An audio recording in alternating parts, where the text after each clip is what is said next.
नमस्कार मित्रांनो, PYQ सिरीजमध्ये आपल्या सगळ्यांचं स्वागत आहे. मी गोविंद हिबारे, शाश्वतच्या या ऑनलाईन प्लॅटफॉर्मवर सगळ्यांचं स्वागत करतो. आजचा जो पेपर आहे तो आहे 2024चा. जी परीक्षा झाली होती 2 एप्रिल 2025ला. जी परीक्षा झाली होती 2025ला. पेपर आहे बुद्धिमत्तेचा. प्रश्न सोपी होती, एवढं काही अवघड नव्हतं. पहिला प्रश्न सिरीजवर आधारित होता. काय होता प्रश्न? 6, 11, 3, 6, 11, 18 पुढे काय? सोपा प्रश्न होता. व्यवस्थितपणे सोडवलं. स्क्वेअर आणि स्क्वेअर रूट माहित असले तर तुम्हाला सोडवता येत होता. 1 चा स्क्वेअर अधिक 2 हे काय होतं? तर 2 चा स्क्वेअर अधिक 2. 4 अधिक 2 6. 3 चा स्क्वेअर अधिक 2.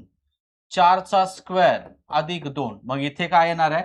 5 चा स्क्वेअर अधिक 2. 25 अधिक 2 27. आन्सर 27 होतं. सिंपल गोष्टी. चला, कशाचा प्रश्न आहे? डायरेक्शन डिस्टन्सचा. व्यवस्थित वाचून सोडवायचा. अमर त्याच्या घरापासून पश्चिमेकडे शाळेकडे 4 किलोमीटर अंतर गेला. 4 किलोमीटर अंतर गेला. हे अंतर आपण पश्चिमेकडे जायचंय. त्याच्या घरापासून पश्चिमेकडे 4 किलोमीटर अंतर गेला. हे अंतर 4 किलोमीटर समजूया. बरोबर. तिथून तो 2 किलोमीटर उत्तरेकडील बँकेत गेला. 2 किलोमीटर उत्तरेकडील बँकेत गेला. इथे आलाय. बरोबर. 2 किलोमीटर उत्तरेकडील बँकेत गेला. ओके, इथं आला. आता बँकेत जाऊन पैसे घेतले. त्यानंतर अमर पूर्वेकडे 4 किलोमीटरवर असलेल्या भरतच्या घरी गेला. इथून तो पूर्वेकडे 4 किलोमीटर असलेल्या भरतच्या घरी गेला. सिंपलची गोष्ट. आता भरतच्या घरी आलाय तो, तर त्याचे घर गेला, तर तो आणि त्याचे घर याच्यामधील अंतर किती आहे? म्हणजे हे अंतर किती आहे हे आपल्याला फाइंड आउट करायचं होतं. हे अंतर किती आहे? 2 किलोमीटर. तर हे अंतर किती असणार आहे? 2. याचा आन्सर काय? 2 किलोमीटर आन्सर आहे. सोपं होतं, एवढं काही अवघड नव्हतं. ओके, प्रीचा प्रश्न आहे त्यामुळे सोपाच असणार आहे. आता प्रश्न होता सिलॉगचा. व्यवस्थित जर तुम्हाला वेन डायग्रामने सोडवलं तर एका सेकंदात सोडवला 10 सेकंदात सोडवला जाण्यासारखा होता. सर्व मोगरा काय आहेत? शेवंती आहेत. सर्व मोगरा शेवंती आहेत. बरोबर आहे. नंतर सर्व शेवंती हे काय आहेत? फुले आहेत. ऑलचा पॅटर्न होता. सर्व शेवंती फुले आहेत. दोन्ही ऑलचे असतील तर आन्सर पण ऑल मध्येच येतं. पण ऑल वाला काय होतं? तर वेगळ्या पद्धतीनं सब्जेक्ट टू ऑब्जेक्ट पाहिजे तर ऑब्जेक्ट टू सब्जेक्ट होतं. सर्व फुले मोगरा आहेत. सर्व फुले मोगरा आहेत काय? नाही, सर्व मोगरा फुले आहेत हे होऊ शकतं. तर मग हे काय? चुकीचं आहे. सर्व फुले शेवंती आहेत. सर्वच्या सर्व फुले शेवंती आहेत का? नाही. म्हणजे हे पण काय? चुकीचं. कुठलंच बरोबर नाहीये. म्हणजे बरोबर आन्सर कुठलंच होतं? दोन्ही पण चुकीचे आहेत. बरोबर आहे. चला, हाच प्रश्न इंग्लिश मध्ये.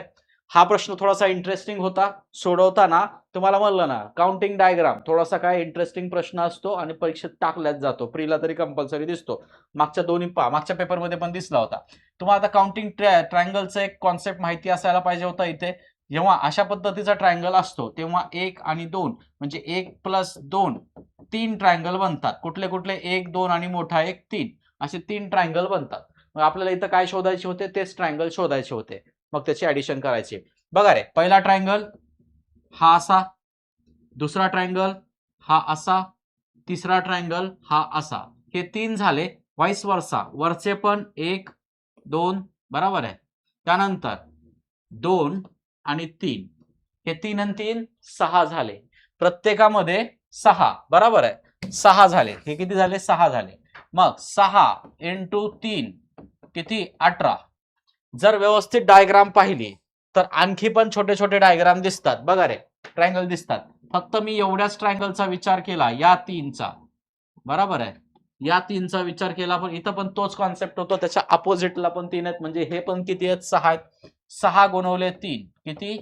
18. बरोबर. 18 दोन्ही 36. बर, हे झाले 3. आता जर मी या 2 ट्रायंगलचा विचार केला, हे 3 आणि हे 3 बरोबर आहे. हे झाले 6 बरोबर आहे. हे झाले 6. 36 आणि 6 42. म्हणजे पहिलं ऑप्शन तर कटलं माझं. 38 पण कटलं. बरोबर, पहिलं ऑप्शन 38 कटलं. आता आणखी कुठले ट्रायंगल आहेत रे? छोटे छोटे ट्रायंगल काउंट करा. हा ट्रायंगल काउंट केलं नाही. 1, 2, 3, 4, 5, 6, 7, 8, 42. हे किती झाले? 42 प्लस 8 किती झाले? 50. मग 50च्या वर असलेला ऑप्शन एकच आहे. 2 नंबरचं 60ला टिक करा. बाकीचे पण सापडायचे तर सापडू शकतो. बरोबर, बाकीचे पण सापडायचे तर सापडू शकतो. पण इथं दिसतायत 50, त्याच्यावर ऑप्शन एकच आहे 60. टिक करायचं होतं, पुढे जायचं होतं. बरोबर आहे. मग अशाच पद्धतीने याला सोडवायचं होतं. पूर्ण काउंट करत बसायला तेवढा वेळ पण नव्हता. कशाचा प्रश्न आहे? मॅथमॅटिकल ऑपरेशनचा. सिंपलचा प्रश्न होता 15, 3, 10, 5, 5.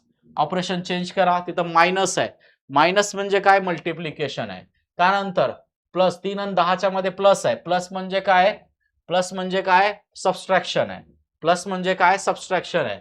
आता त्याच्यानंतर इथं काय? मल्टिप्लिकेशन आहे. 10 आणि 5च्या मध्ये मल्टिप्लिकेशन आहे. मल्टिप्लिकेशन म्हणजे डिव्हिजन आहे आणि डिव्हिजन म्हणजे काय? डिव्हिजन म्हणजे ऍडिशन आहे. डिव्हिजन म्हणजे काय? ऍडिशन आहे. चला ऑपरेशन करून घेऊ. 15 त्रिक 45 वजा 5 दोन्ही 10 अधिक 5. आन्सर किती येईल? 48. Yes or no? 48. चला, प्रश्न मस्त होता.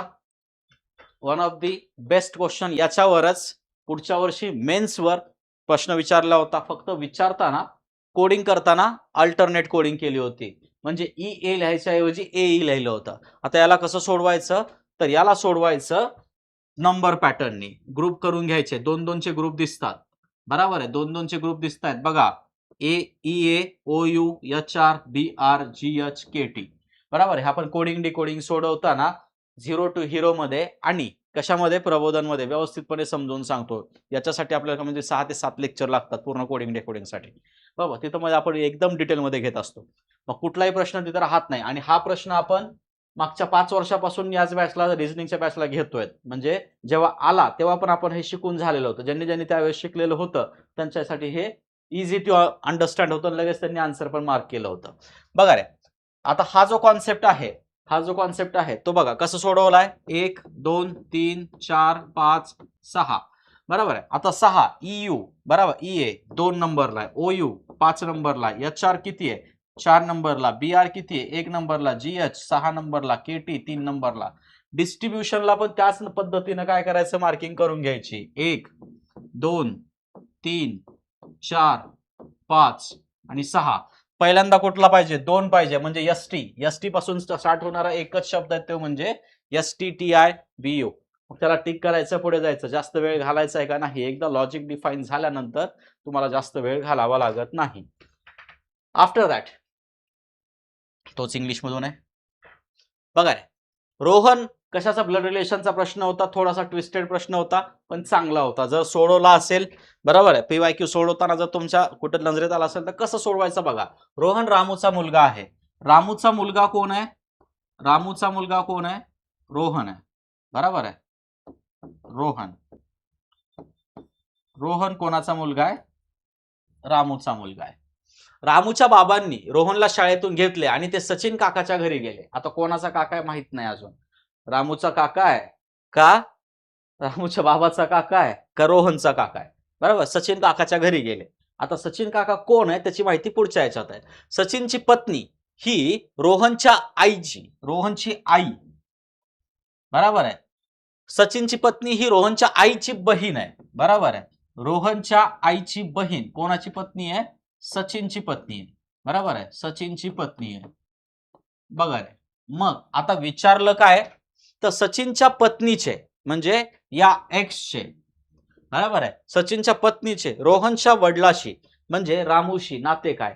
बायकोची बहीण, तिला काय म्हणतो आपण? बायकोच्या बहिणीला मेहुणी म्हणतो. बायकोच्या बहिणीला काय म्हणतो आपण? मेहुणी म्हणतो.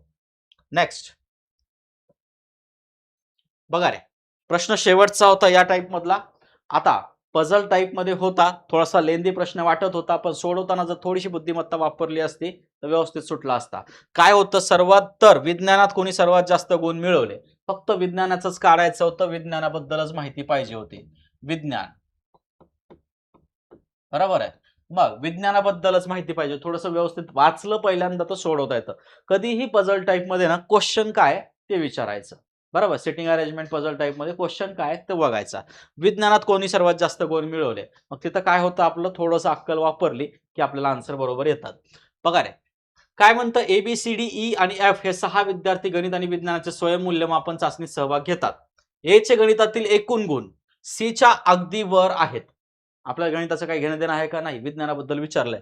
आणि विज्ञानातील एकूण गुण F च्या अगदी वर आहेत. म्हणजे F च्या अगदी वर A आहे. बरोबर आहे. F च्या अगदी वर A आहे. पहिला पॉईंट भेटला आपल्याला, बरोबर आहे, पहिला पॉईंट भेटला. आता दुसरा पॉईंट बघूया. बरोबर, बी हा विज्ञानात सी च्या अगदी वर आहे. बी हा विज्ञानात कोणाच्या अगदी वर आहे? सी च्या अगदी वर आहे, परंतु गणितात डी पेक्षा कमी मिळाले आहेत. गणिताचं काही घेणं देणं का नाही. पुढे द्या, एफ ने विज्ञानात डी व ई पेक्षा जास्त गुण मिळवलेत. तिसरा पॉइंट कुठला आहे? एफ ने विज्ञानात कोणापेक्षा जास्त गुण मिळवलेत? डी अँड ई पेक्षा जास्त गुण मिळवलेत, परंतु डी प्रमाणे त्याची गणितात प्रगती नाही. डीचं काही घेणं देणं नाही, गणिताचं काही नाही आपल्याला. आता हा पण पॉईंट झाला. या पॉईंट बद्दल बनवूया. गणितात सी व डी यांच्यामध्ये कोणीही नाही आणि विज्ञानात सी आणि ए यांच्यामध्ये कोणी पण नाहीये. काय म्हणतं? सी आणि ए यांच्यामध्ये कोण नाही. मग याची ऍडजस्टमेंट कशी करायची? ए आणि सी यांच्यामध्ये कोणी नाही, कारण की ए च्या वर कोण आहे? खाली कोण आहे? एफ आहे. इथं सी ला ठेवू शकत नाही. याच्या सी च्या वर कोण आहे? बी आहे. त्याच्यामध्ये ए ला ठेवू शकत नाही. आता एफ च्या खाली कोण आहे? डी अँड ई आहे. बरोबर. प्रश्न काय विचारलाय? विज्ञानात सर्वात जास्त कोणी गुण मिळवले? कोणी गुण मिळवलेत रे? बी ने गुण मिळवलेत. आन्सर काय येईल? 2 येईल. बरोबर. अशाच पद्धतीनं हा पेपर होता. बरोबर. सोडवताना जर व्यवस्थितपणे त्याचा अभ्यास केला, सोडवताना जर गडबड न करता शांत डोक्याने जर वाचला पेपर, तो सोडवणं शक्य होतं आणि विदिन अ टाइम 5 मिनिटाच्या आत सोडवणं शक्य होतं. Yes or no? आता हे मला सांगायला नियर अबाउट 10 मिनिटं लागली आहेत. बरोबर आहे, नियर अबाउट 10 मिनिटं लागलीत हे सगळं सांगायला मला. सोडवताना 5 मिनिटाच्या आत सोडवणं होतं का शक्य? तर होतं शक्य. ओके, चला अशाच पद्धतीनं आणखी पेपर पाहूया येणाऱ्या व्हिडिओमध्ये. धन्यवाद.